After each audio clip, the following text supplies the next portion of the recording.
Welcome back to Chateau Walls, where we get behind the facades, literally. Today's episode is part 3 of our deep dive into Escape to Rural France, and we're finally asking the question that everyone wants answered. Who is Dan the gardener? He's been wielding a strimmer, a shovel, and a sledgehammer since the day we found him, but what's the real story behind the man reviving a crumbling French chateau practically by hand? Let's find out. Before he was the face of Escape to Rural France, Dan Preston had a completely different life.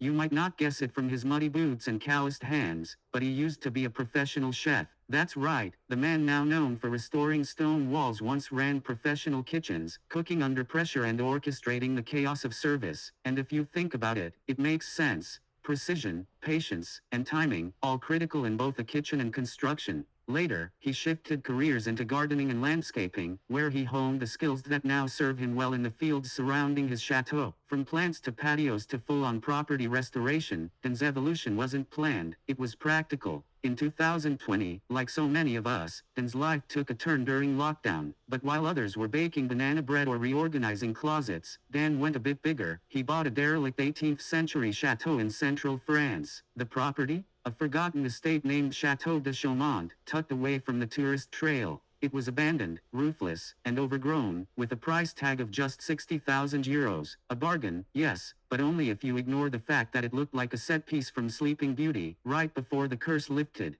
Dan didn't have a team, a trust fund, or a Netflix deal, just experience, determination, and a camera. And so began one of the most unique YouTube renovation journeys online. Dan started uploading videos under the name Escape to Rural France. No flashy intros, no music montages, no overproduced drone shots. Just Dan, a shovel, and sometimes a goat. And somehow, it worked. Viewers loved his down-to-earth style, dry humor, and relentless work ethic. He wasn't trying to go viral, he was just filming the process. The joy of Escape to Rural France is its authenticity. It's not about instant transformation, it's about grit, failure, and gradual progress. His channel grew steadily. People wanted to see if he'd actually managed to bring this Sleeping Beauty back to life.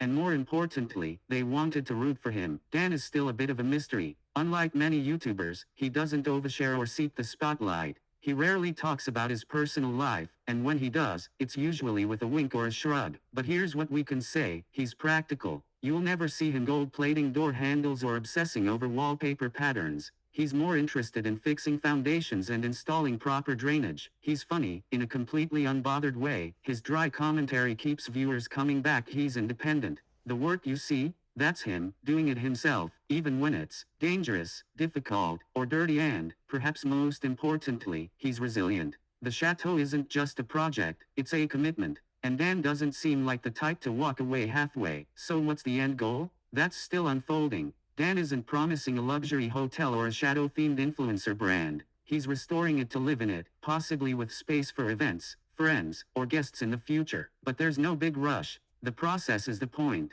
In many ways, Dan is the anti-YouTuber, and that's exactly why people love him. In a sea of fake it till you make it content, his channel is a breath of fresh air, literally. You can hear the wind through the windows because, well, there are no windows yet. So who is Dan the gardener? He's a chef turned gardener turned shadow saver. He's someone who quietly picked up a camera, bought a roofless ruin, and started doing the work, not for likes or views, but because he could. And somehow, along the way, we all started watching. Thanks for watching part 3 of our Escape to Rural France series. If you enjoyed this, please like, subscribe, and leave a comment. Backhand index finger pointing right. Would you have taken on this chateau project, or run for the hills? I'll see you next time, behind the chateau walls.